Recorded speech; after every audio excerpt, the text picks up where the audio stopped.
Keith. Thank you.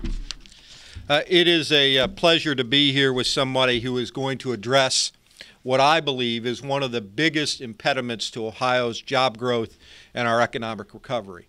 Let's talk about Ohio's regulatory environment. As many of you know, I co-chaired with Representative Zeringer and led up the Regulatory Reform Task Force.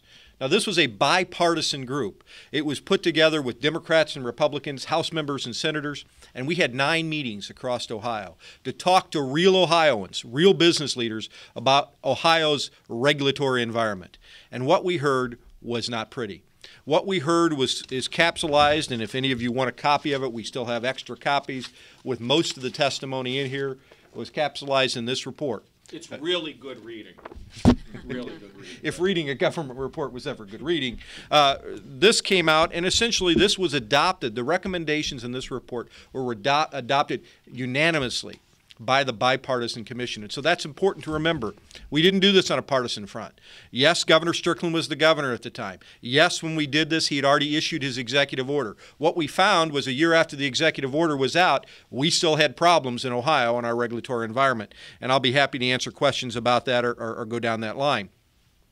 But the biggest thing we need to remember as we go forward, when we talk about regulatory reform, nobody's talking about having less clean water, less clean air, or less healthy, safe work environments. In fact, that was how we started out every meeting of the Regulatory Reform Task Force, with me saying, we all agree we need to get compliance with air, water, and quality workplace safety issues. We all want that. The question is, how do we get there? And the uniform consensus was the way to get there is not this. The way to get there is not Ohio's 11,000 plus regulations. Regulations that even within the same agency, people don't have the ability to know what the left hand and the right hand are doing. That is a problem, and that's killing jobs. If you think about this from another perspective, the majority of new jobs in Ohio are created by Ohio small businesses.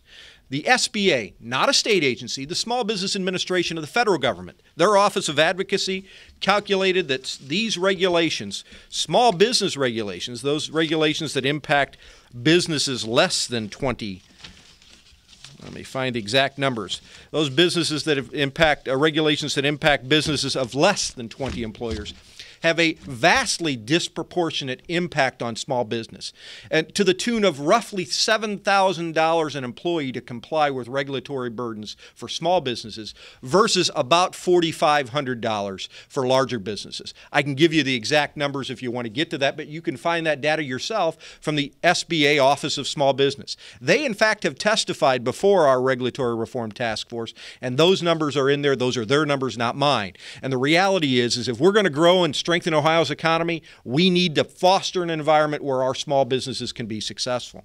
Now, let's fast forward. I have said this often, that a governor can do more on regulatory reform in a few days than the legislature can in a few years. And that's simple. Remember, the administrative agencies work for the governor. And that's why the legislature needs to do its part, and we will do our part in the legislature. We will continue to be cautious when we give legislative rulemaking and new legislation that we pass. We will also ask for meaningful JCAR requirements. Senate Bill 3, which the Senate passed unanimously, again, we believe to be a good first step. As you know, I can go through the legislative history of that, but that bill got to the House and got changed dramatically.